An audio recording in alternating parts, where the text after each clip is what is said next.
Greetings, class.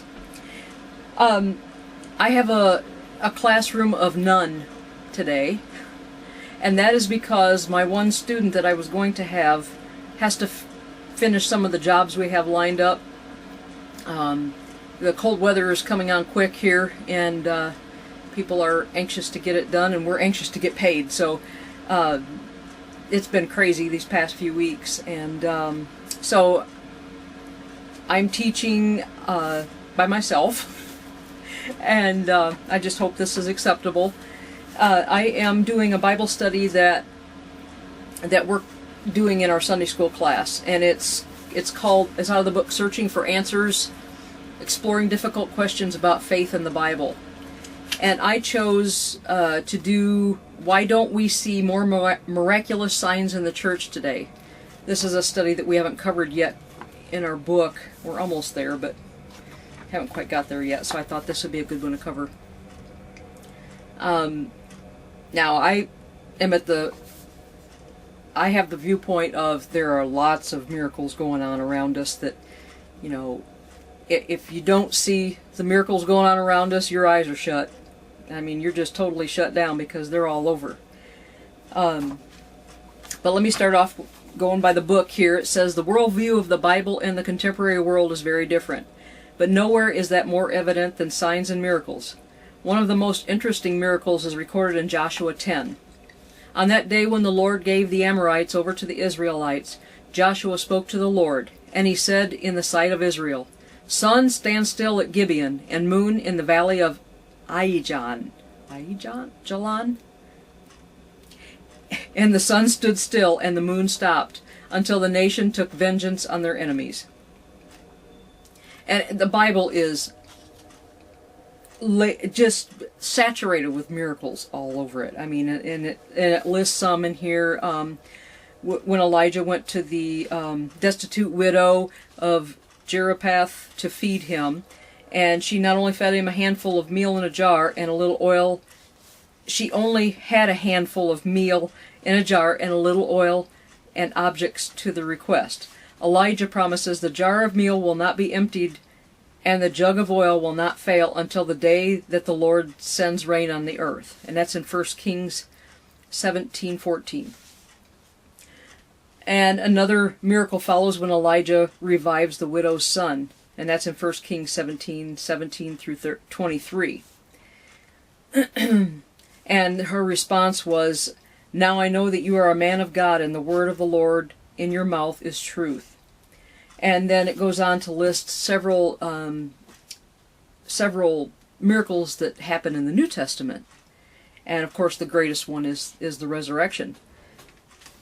Why don't we see more miracles these days? Or why do we see few miracles these days?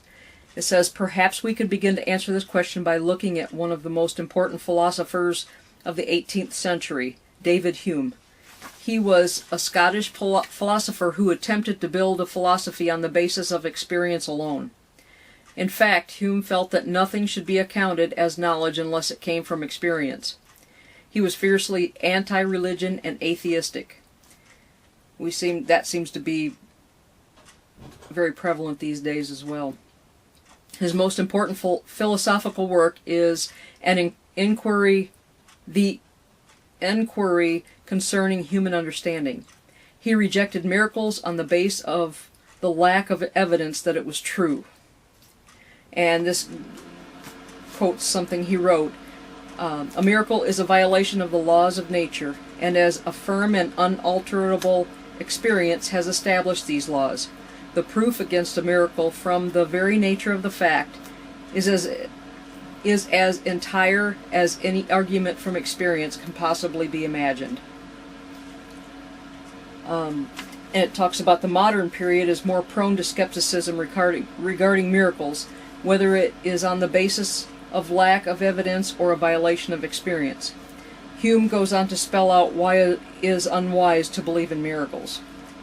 No miracles are attested to by a sufficient number of people. Miracles, when measured against past occurrences, seem unbelievable. Miracles are more likely to be believed by the ignorant. Further consideration leads to the conclusion that miracles destroy themselves. It says, although he may make convincing argument for some, the plain fact is that if one believes in God, the possibility of miracles exists. If one does not believe in God, the reality of miracles is questionable. Another area where some question regarding miracles exists is in the meaning of the natural world. If the world operates on the basis of unalterable laws, then exceptions to those laws will not be likely. Of course, unless we claim that we know every aspect of natural law, it is possible that a miracle could be explained on the basis of the unknown. In other words, a miracle is not a violation of nature, but a reflection of our incomplete understanding of nature.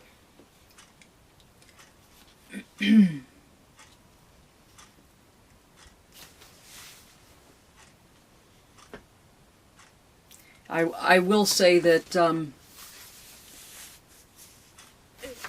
back years ago, before I accepted Christ, I didn't see what I saw, what I see now. I saw things that were, unexplainable, that now I would see and know that was a miracle. I know of a lady who was diagnosed with stage 4 bone cancer, and just given months to live, and God healed her. And I know that firsthand, and many miracles since we've moved here have occurred. When my husband and I felt that it was time for us to move down here, we quit our jobs, moved down here to Tennessee, to no jobs or no job prospects, to a land that was barren, undeveloped. It had been clear-cutted. That was the only thing that happened years ago, but there was no utilities or anything like that. And we took what savings we had, that wasn't much, and had water and electric ran and put in so we could put our camper here so we could build. One of the things that happened was we was getting short on cash really quick, just from the expenses of the excavation and things like that. It should have cost, and normally cost, about $1,200 to run the electric out here, and that's what they quoted us. And we were sweating bullets, but we knew that the Lord would provide. We just knew that.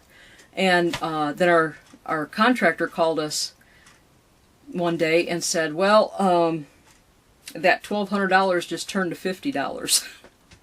And needless to say, we rejoiced. I mean, we were praising the Lord. And there was times when, despite, my husband got a job, a construction job, and it was very, very low pay, which is most of the jobs around here. And so money was tight, bills still come due, and we still have to eat somehow. And there were times we didn't know where the next meal was going to come from, and the Lord provided that as well. There was a neighbor that came with a big box, huge box full of food. And they even included things such as laundry soap, and these people are very poor, very, very poor. But they saw a need, and they delivered. And I just pray that I'll be the same way, that I'll be able to give back to what the Lord's given to me, because He, just so many things. I could go on and on. We could be on here for hours, just explaining to you what the Lord has done since we've been here. Not counting before, but just since we've been here in about a year and a half. So God is faithful. This study also quotes Immanuel Kant, a late 18th century philosopher, wrote a book titled Religion Within the Limits of Reason Alone, that offers a revealing understanding of religion. Kant allows for religion as miraculous, but he prefers a religion that expresses itself primarily in morality and reason. The unsophisticated faith of the masses that look for signs and wonders can be tolerated, but it is decidedly deficient. The sort of religion recommended by Kant does not Kant does not need the miraculous to be effective. Ultimately, it is not miracles that secure the meaning of religion, but morality born of rational reflection. One more explanation for the lack of miracles is our fear of signs and wonders themselves. Some religious traditions seem to be more comfortable with miracles and in fact depend upon them. Many times emotion is tied up with such expressions of religion. This makes us uncomfortable because admitting to miracles might destroy our perspective on religion and faith.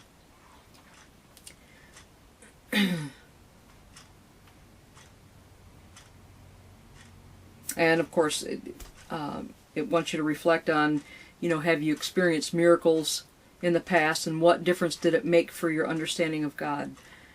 And I kind of, just a few minutes ago, I explained all the miracles that we've experienced just since we've been here, and our faith has grown and our relationship with God has grown because of that. I mean, he's been faithful, and my husband is an ex-atheist. Before he came to know Christ, he was a devout atheist, if you want to call it that. He just didn't think God existed. He had a rough life that helped contribute to that, I'm sure. And he raised both his kids to be the same way, and they're both atheist. So the miracles that we have experienced have made a huge difference in our walk with Christ. And before we came here, of course, I've been a believer since 1997, but to understand God at this depth and to see tangible things that He's provided, things that wouldn't normally happen, that wouldn't I would normally see have happened, and that's really made a difference with us. The discussion of miracles raises several important questions for people of faith.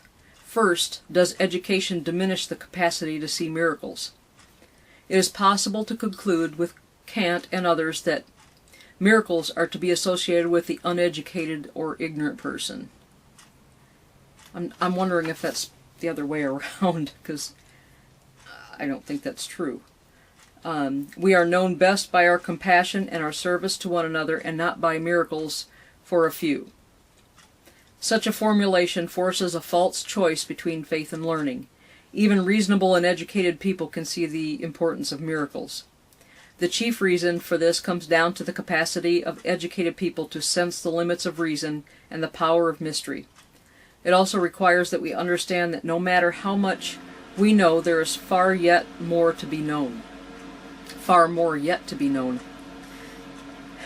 Second, can a scientist or medical doctor believe in miracles? The simple answer is yes. Anyone who spends life attempting to understand the world and or treat people will immediately understand that much cannot be explained. Perhaps all of us know a scientist or medical doctor who is a person of deep faith, and I know some. This fact does not make them any less of a scientist or medical doctor. In fact, the tremendous responsibility of investigating nature or treating people is made lighter by the recognition that somehow God goes deeper than our mind can go. And, I think about medical doctors that have the capacity to see miracles, if they would open their spiritual eyes, to see miracles happen almost on a daily basis. When an unexplainable recovery happens, I don't know how that they can't see God. And the same goes true, I think, of the astronaut, and I can't think of his name, famous astronaut. I can't think of his name now. Anyway, was it? I think it was the guy that first went on the moon, and I'm under pressure with the camera, so now I can't think of his name. But anyway, these guys see the Earth from a different perspective. And to see the universe, the moon, to see things in that perspective, I don't know how they can't see God. I don't understand it. I look out here, I sit out here, and we talk about it in class quite a bit about nature and how, it can draw us in, sensing God and to be in awe of His creation and draw us into worship. And I sit out here at night and see the stars, and it just seems out here there's no light pollution, and it's just so quiet out here in this little area we're at, and it looks like you could just reach up and touch the stars and just grab one and just admire it. But to see it all together, it just draws me to worship, and I'm just so thankful that God created all this beauty for us. Sorry folks, my camera shut down after, I don't know why it does that, but it did. So anyway, we were talking about seeing God's beauty through nature, and sensing God through nature, and I was talking about sitting outside here in the evening and looking at the stars, and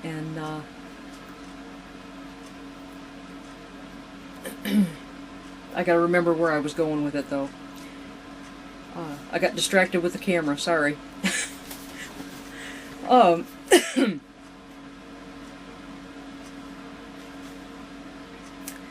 Okay, and it goes on. Third, is it possible that we miss many miracles because we think they can be explained? The human mind is wonderful in its ability to grasp reality. When a miracle happens, we may ask ourselves questions such as, how did that happen? Or how can I make sense of this event? When a person goes into remission, we can explain it by the fact that chemotherapy worked. Can we explain it? If a person survives an auto accident, is it because a seatbelt was worn? If a church grows, is it because a new and personable pastor arrived? In other words, we learn to prepare and organize details so that we can explain a particular result. Maybe we miss miracles because we do not reflect first on the way God works in the world. We do not think that somehow God was involved in our action. Since God is not changed from the world of the Bible, it should be clear that miracles still happen in our time. The issue we must address is how faith and reason can be held together in the Christian life. Therefore, we can be assured that miracles will always happen in the kingdom as we enter. Therefore, we can be assured that miracles will always happen in the kingdom we enter as children again. I hope you enjoyed this little mini study here. I apologize it wasn't very long, but I hope you enjoyed it, and I'll see you guys in the next class. God bless you.